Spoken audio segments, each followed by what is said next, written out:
ini adalah tubuhku dan ini adalah darahku.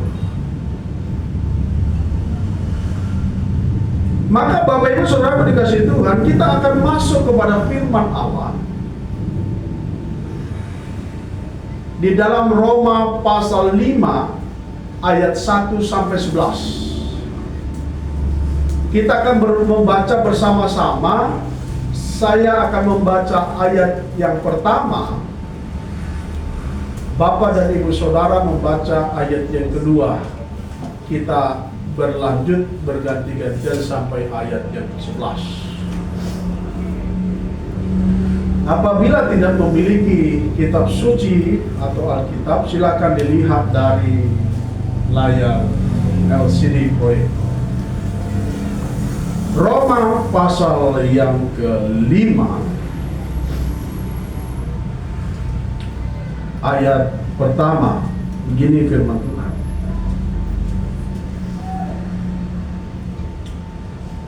Hasil pembenaran.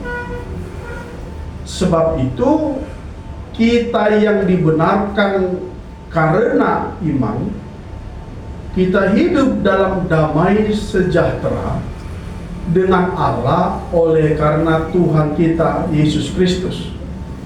Oleh Dia kita juga beroleh jalan masuk oleh iman kepada kasih karunia ini. Di dalam kasih karunia ini kita berdiri dan kita berpegang dalam pengharapan akan menerima kemuliaan Allah. Dan bukan hanya itu saja, kita malah bermegah juga dalam kesengsaraan kita. Karena kita tahu bahwa kesengsaraan itu menimbulkan ketekunan. Dan ketekunan menimbulkan tahan uji, dan tahan uji menimbulkan pengharapan. Dan pengharapan tidak mengecewakan, karena kasih Allah telah dicurahkan di dalam hati kita oleh Roh Kudus yang telah dikaruniakan kepada kita. Karena waktu kita masih lama, Kristus telah mati untuk kita, orang-orang neraka, pada waktu yang ditentukan oleh Allah. Sebab tidak mudah seorang mau mati untuk orang yang benar, tetapi mungkin untuk orang yang baik ada orang yang berani mati. Tetapi Allah menunjukkan kasih-Nya kepada kita oleh karena Kristus telah mati untuk kita ketika kita masih berdosa. Lebih-lebih karena kita sekarang telah dibenarkan oleh darahnya, kita pasti akan diselamatkan dari murka Allah. Sebab jikalau kita ketika masih berdosa diperdamaikan dengan Allah oleh kematian anaknya, lebih-lebih kita yang sekarang telah diperdamaikan pasti akan diselamatkan oleh hidupnya. Dan bukan hanya itu saja, kita malah bermegah dalam Allah oleh Yesus Kristus Tuhan kita, sebab oleh Dia kita telah menerima pendamaian itu. Katakan amin. Bapak Ibu Saudaraku yang dikasihi Tuhan, firman Tuhan hari ini mengajarkan kepada kita tentang kuasa darah Yesus, tentang kuasa darah Yesus.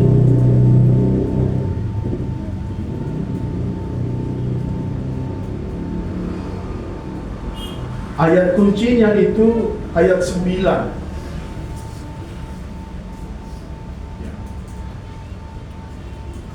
Saya baca. Lebih-lebih karena kita sekarang telah dibenarkan oleh darahnya, kita pasti akan diselamatkan dari murka Allah. Haleluya. Oleh sebab itu, kuasa darah Yesuslah yang membawa kita boleh ada sampai sekarang. Dan kuasa darah Yesus bukan seperti banyak darah yang tertumpah di bumi.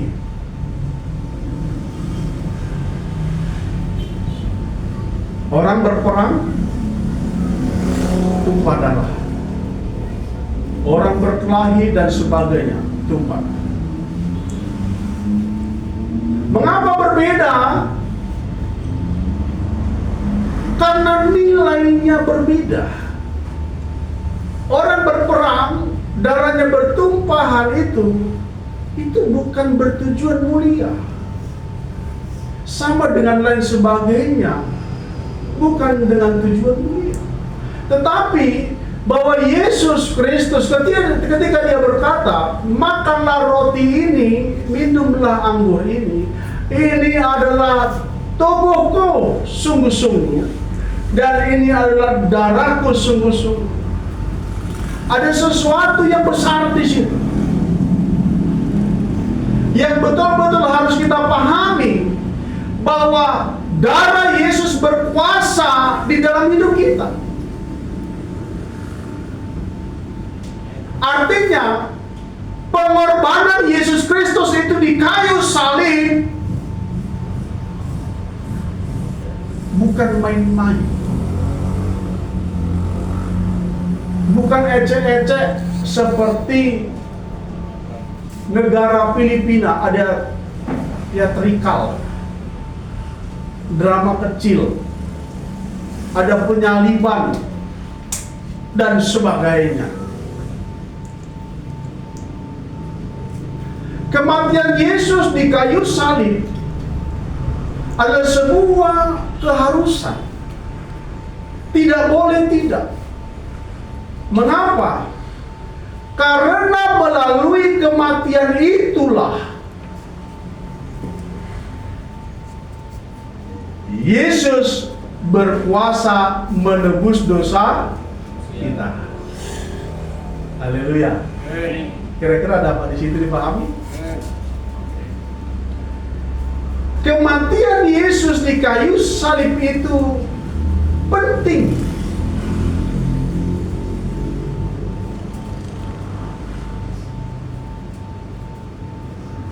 Karena melalui kematian di kayu salib itu, manusia mendapatkan jaminan keselamatan dan pemeliharaan hidup di bumi. Yang mencatat bagus, diberkati. Yang mencatat mohon harus ingat apa makna daripada kematian Yesus. Mau saya ulangin dah? Mau saya ulangin dah? Ya, tolong dicatat. Ini maknanya supaya tahu. Kematian Yesus di kayu salib adalah suatu keharusan. Tidak boleh tidak, kira-kira begitu. Mengapa? Karena makna kematian itu, atau melalui kematian itu, Yesus berkuasa menebus dosa kita.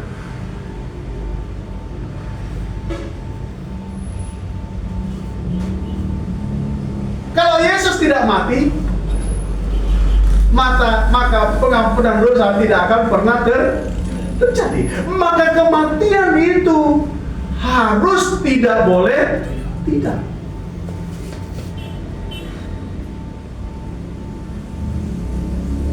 Kematian Yesus di kayu salib itu penting. Ini hal yang kedua. Tadi harus, dan ini penting.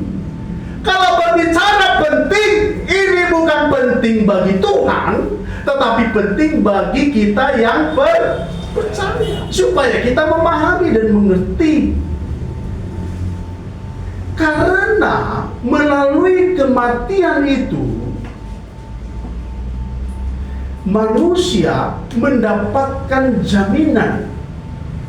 Berarti ini berbicara tentang tujuan, guna, manfaat kematian itu bagi manusia, yaitu manusia mendapatkan jaminan keselamatan. Dan manusia mendapatkan pemeliharaan Allah semasa hidup di bumi. Dapat dipahami di situ Bapak Ibu? Haleluya. Maka kita boleh ada sekarang ini, salah satunya adalah berbicara pentingnya kematian Yesus. Karena kita sedang dalam proses pemeliharaan hidup akan Allah, akan kematian Yesus di dalam hidup kita selama kita hidup.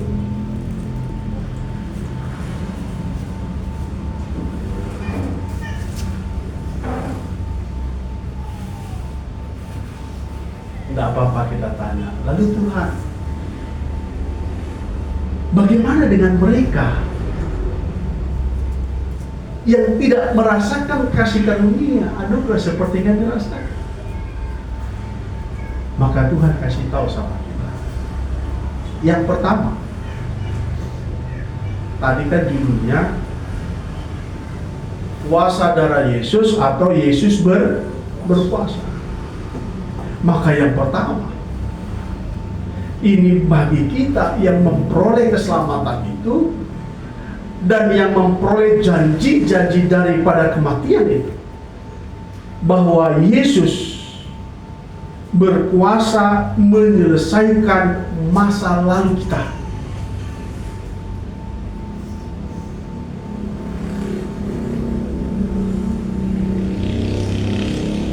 Sebelum kita bertobat, sebelum kita mengenal Yesus Kristus, sebelum kita menghidupi Yesus Kristus dalam hidup kita, kita tidak bisa melupakan bagaimana kelamnya hidup ini.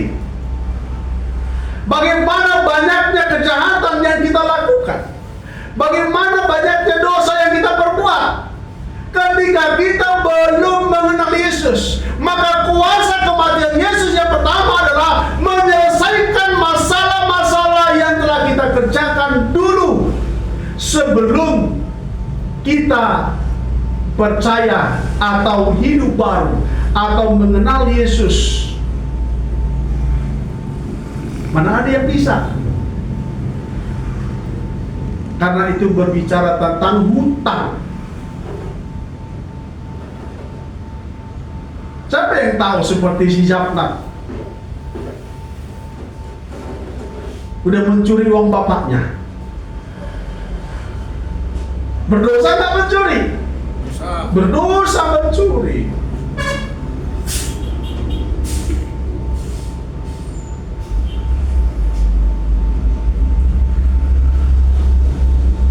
Atau seperti Mawar.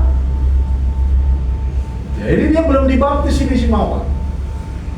Belum. Berarti dosanya masih banyak. Dia belum mengenal Allah secara pribadi. Dan belum mengalami proses pertobatan dan hidup baru. Siapakah yang menyelesaikan segala kesalahan-kesalahan yang dikerjakan oleh Mawar nanti setelah dia dibaptis? Ingat, baptisan adalah tanda pertobatan, pengenalan Yesus Kristus. Bahwa seseorang yang dibaptis, dia telah dimeteraikan di situ oleh nama Yesus dan dia menjadi bagian orang yang diselamatkan. Maka pentingnya tentang kematian Yesus yang pertama, bahwa kuasa Yesus atau Yesus berkuasa menyelesaikan masa lalu kita. Nggak bisa kita menyelesaikannya Bapak Ibu. Nggak mungkin saya lahir kembali ke masa 20 tahun yang lalu. Ketika saya masih katakanlah umur 15, 16, 17 tahun yang lalu. Tidak mungkin saya lagi ke sana dibawa oleh waktu. Maka kita tidak perlu balik ke sana karena Yesus telah menyelesaikannya. Di mana? Di Bukit Golgota. Maka kuasa kematian Yesus yang pertama adalah menyelesaikan masa lalu kita. Yaitu Yesus berkuasa menghapus segala kesalahan dan dosa masa lalu kita. Coba ayat 6 ditampilkan.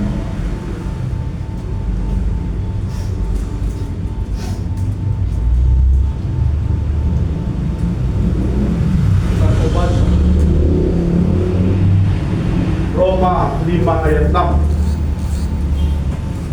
Karena waktu kita masih lemah, Kristus telah mati untuk kita, orang-orang durhaka pada waktu yang ditentukan oleh Allah. Maka kita bersyukur sebagai orang Kristen.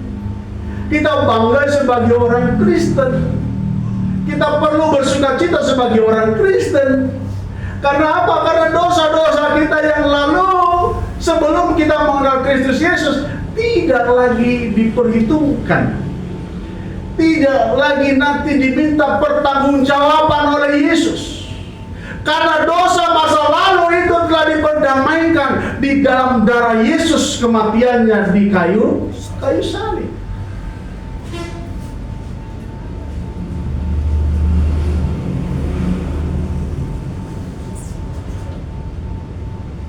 Kalau Roma 6 ayat 6,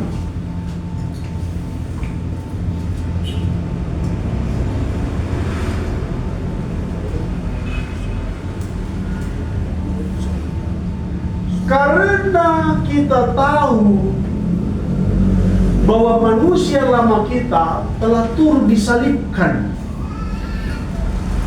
supaya tubuh dosa kita hilang kekuasaannya, agar jangan kita lagi menghambakan diri lagi kepada dosa. Diputuskan hubungan dengan dosa ketika kita mengenal Yesus Kristus, memperoleh anugerah keselamatan itu. Maka ketika itulah diputuskan hubungan kita dengan dosa-dosa masa lalu. Tidak ada lagi ikatan. Orang yang menghambakan diri kepada orang lain karena ada ikatan.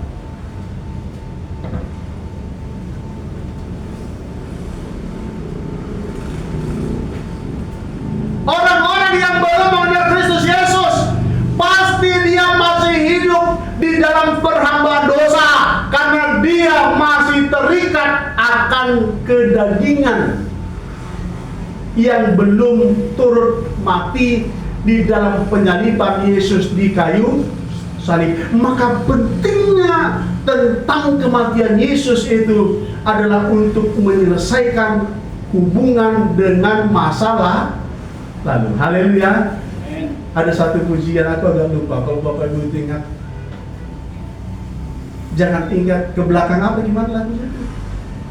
Jangan menoleh ke belakang terus. Apa itu Putri? Jangan menoleh ke belakang terus. Ya, pandang sama Yesus ya. Pandang saja kepada Yesus. Gitu. Aku lupa. Tapi agak ingat-ingat. Jangan menoleh ke belakang terus, ada begitu. Jangan kita ingat-ingat masa lalu lagi. Jangan kita terbayang-bayang tentang yang dulu lagi. Maka kita sudah mengenal Kristus, maka lupakanlah itu, maka hapuskanlah itu. Maka kita mulai membangun sebuah hubungan yang lebih baik ke depan. Karena masa lalumu telah dihapuskan oleh Tuhan karena pengenalan akan Tuhan. Yang kedua,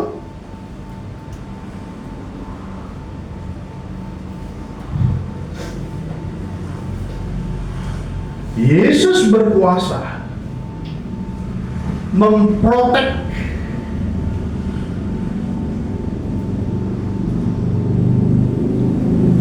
atau menjaga atau memelihara atau melindungi kita dalam hidup masa kini.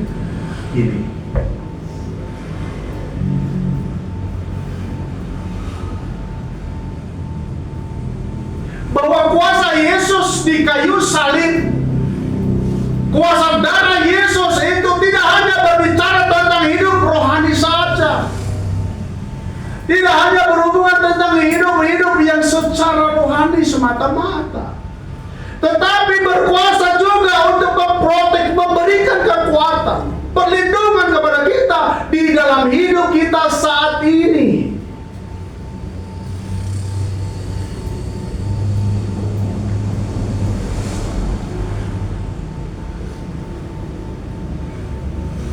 Kita sekarang telah dibenarkan oleh darahnya.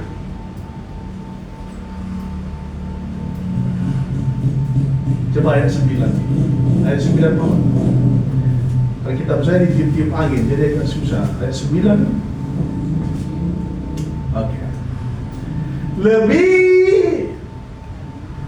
Ya, 5 ayat 9. Lebih karena kita sekarang now, ya, telah dibenarkan oleh darahnya, kita pasti akan diselamatkan dari murka Allah. Sekarang kita telah diprotek. Diprotek itu berarti dibenarkan.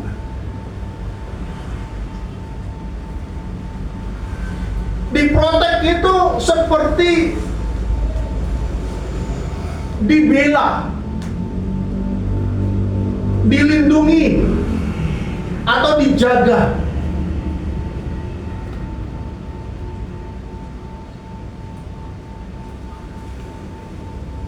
Dengan maksud tujuan ketika kita diprotek oleh darah Yesus, oleh kuasa Yesus, kita mampu menghadapi segala ujian, cobaan yang sedang kita hadapi.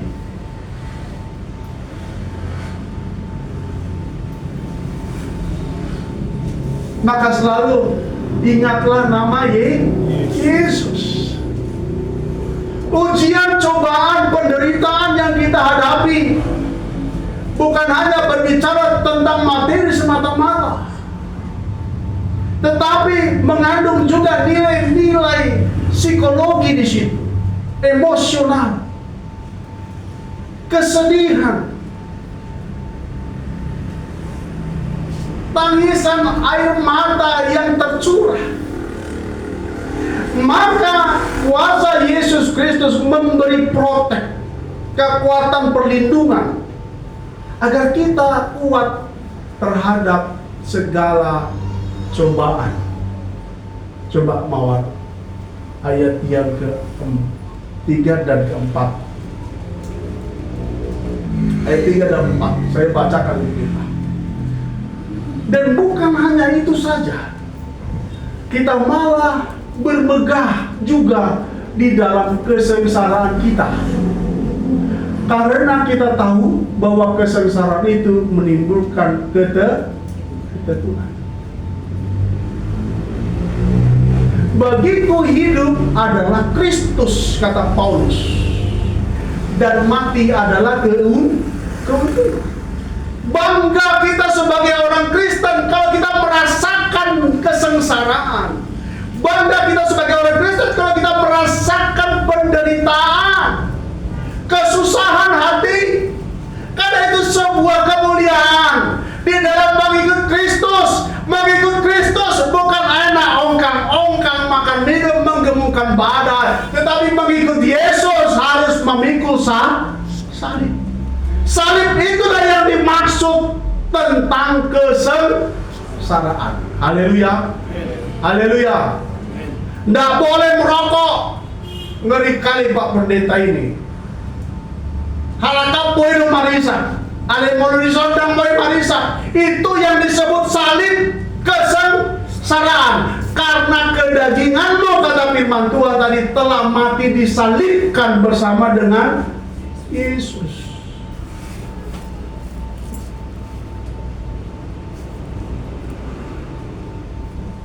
Ketemu nggak di situ?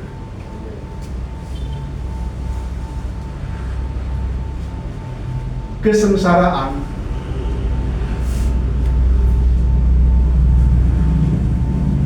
sebuah kebanggaan. Kan bangga kita, wah.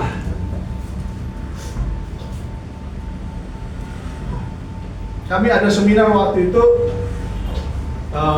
di Serdang. Jadi banyak orang pendeta-pendeta, nggak tahu lah dari mana aja pendeta-pendeta ini. Jadi ada pendeta yang celotok gini. Ini pendeta-pendeta yang ngumpul-ngumpul ini, karena di sininya nggak merokok ini katanya. Ketawa saya. Kayak mana itu maksud? Iya. Kalau di sini nggak merokok ini, nanti sebentar udah masih ngaret jadi semua katanya. Nggak bohong saya. Yang ngomong itu pendeta.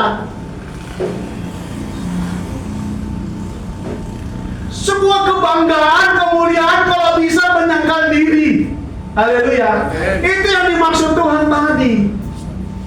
Maka ketika kita bertahan, kita bertekun, ayat 4, dan ketekunan itu menimbulkan tahan uji. Haleluya. Arti bertekun itu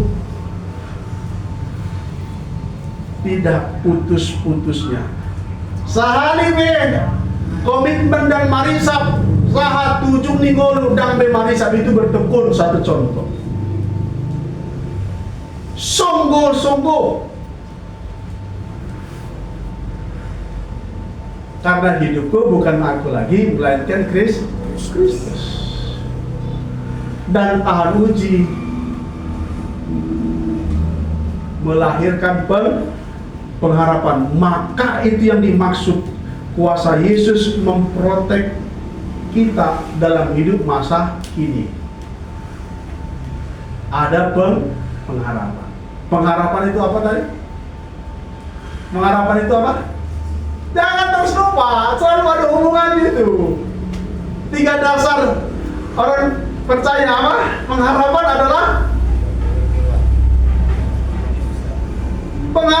adalah sauh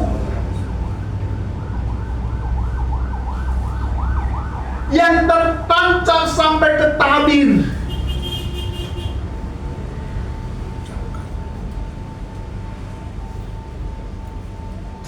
Kalau kita udah tahan uji, maka kita berpengharapan. Karena kita tahan uji kan untuk sesuatu yang lebih besar, yang sedang kita harapkan akan tercurah dalam hidup ini. Coba Mawar, Roma 8 ayat 32.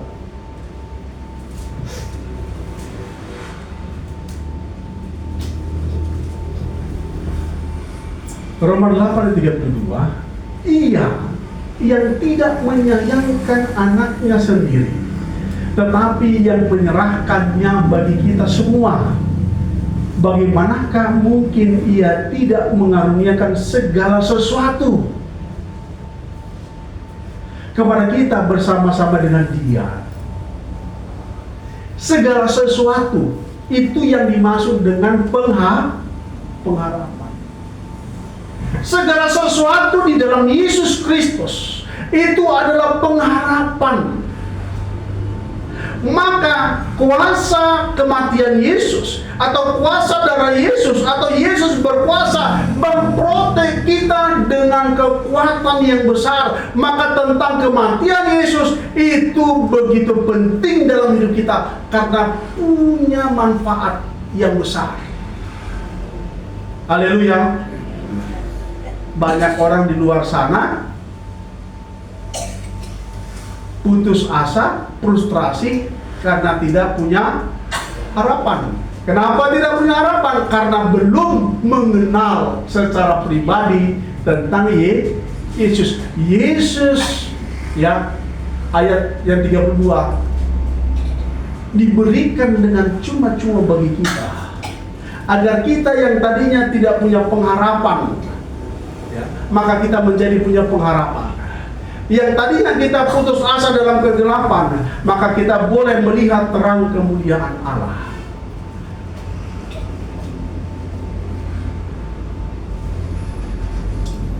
Yang ketiga,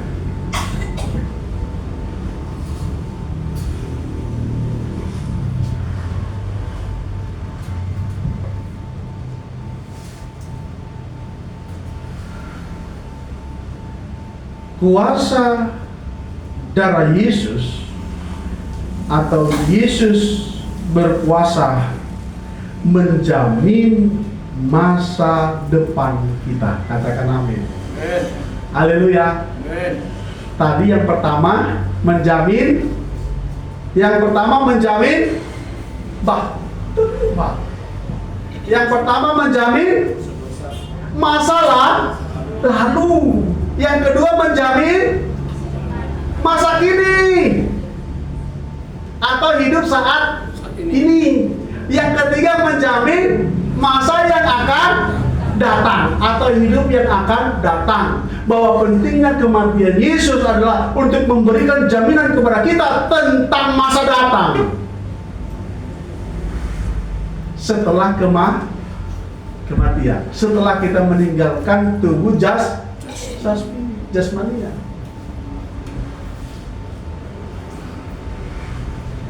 Sebab tidak ada satu manusia pun atau satu agama pun yang paling benar di muka bumi ini yang dapat memberikan suatu kepastian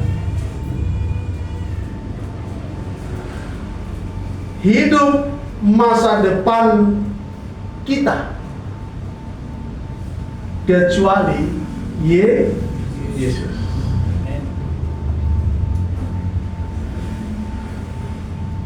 Mengikut Yesus keputusanku, mengikut Yesus keputusanku, mengikut Yesus keputusanku, ku tak ingkar. Kenapa? Karena Yesus sudah menjamin hidupku yang dulu, aku tidak perlu susah-susah lagi. Dan Yesus sudah menjamin hidupku masa kini ketika aku di bumi. Yesus sudah menjamin. Dia menjamin memberikan kepada aku proteksi sebuah kekuatan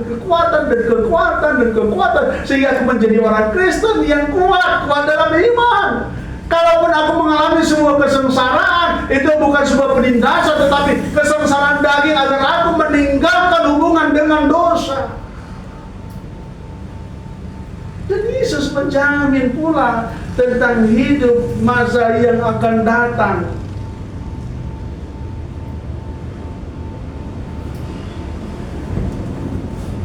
Yang pertama, hidup yang akan datang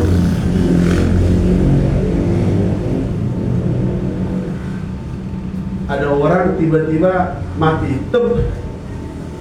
lalu dia hidup dalam roh. Itu yang disebut dengan hidup masa yang akan datang. Apa yang pertama dihadapi? Lazarus dan orang kaya mati di waktu yang sama.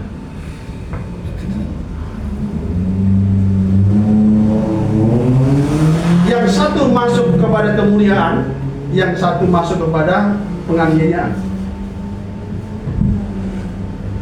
Bahwa Yesus menjamin atau kuasa dari Yesus menjamin hidup masa yang akan datang. Yang pertama, Yesus menjamin kita bebas dari murka Allah. Itu yang pertama diperhadapkan. Maka ada satu lagu, di dalam dunia ada dua jalan, lebar dan sempit, mana kau pilih? Yang lebar api, jiwamu mati, itu tidak boleh diingkari. Tapi yang sempit, Tuhan berkati. Maka ketika kita mati, yang pertama kali bahwa kita akan diperhadapkan dengan murka Allah. Murka Allah itulah tadi tentang penyiksaan, upah, api. Masih ayat 9. Mawar, coba ayat 9. Ya. Lebih-lebih karena kita sekarang telah dibenarkan oleh darahnya, kita pasti diselamatkan dari murka Allah. Kematian Yesus Kristus menjamin kita dari murka Allah yang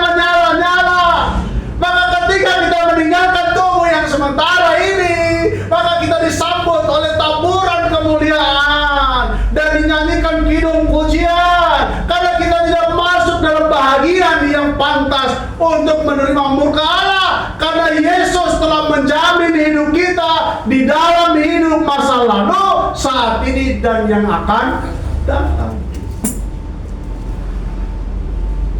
Yang kedua, ayat 10.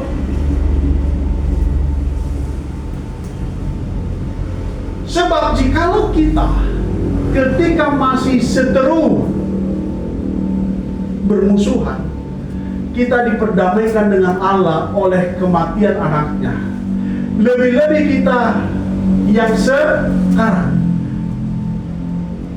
ya telah diperdamaikan pasti akan diselamatkan oleh hidupnya. Oleh hidupnya. Tadi diselamatkan dari murka Allah, sekarang diselamatkan oleh kehidupan Allah. Maka kata Filipi, aku mati di dalam kematian Kristus, namun aku bangkit dalam kebangkitannya.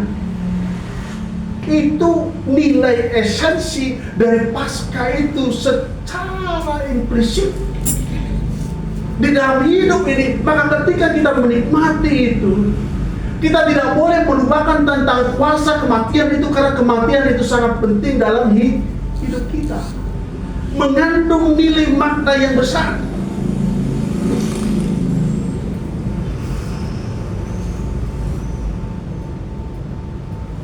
Ayat terakhir, Roma 8 ayat 1. Ini bagian yang ketiga.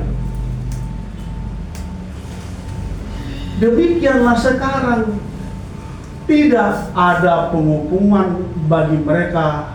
Bersama-sama kita baca supaya jangan saya nanti diberkati. Demikianlah sekarang tidak ada penghukuman bagi mereka yang ada di dalam Yesus Kristus. Ya jelas, kita sudah dibebaskan dari murka Allah dan kita diselamatkan dalam hidup kekal. Maka yang ketiga, pantaslah kita tidak akan pernah lagi mendengarkan takut akan yang namanya penghukuman, karena kita telah dibebaskan dari segala penghukuman di dalam penyaliban Yesus. Oleh kuasa darah Yesus dicurahkan di dalam hidup kita. Haleluya. Paskah, seperti yang saya katakan tadi, memang bisa dimaknai berbeda-beda oleh setiap orang yang menerimanya. Tetapi bagi kita, mari kita sama-sama yang telah menerima kuasa darah Yesus itu, teguhkan hatimu dalam hidupmu masa kini. Tuhan pasti memprotek engkau dan saya. Dan tentang masa hidup yang akan datang, tidak perlu ragu, tidak khawatir, tidak bimbang. Yesus sudah menjamin itu menjadi bagian dalam hidup kita, bahwa kita tidak akan mungkin berjumpa dengan murka Allah, karena murka Allah itu hanya diuntukkan bagi orang-orang di luar. Yang kita peroleh itu adalah senyum Allah, kebahagiaan daripada Allah, yaitu kehidupan. Yesus memberkati kita.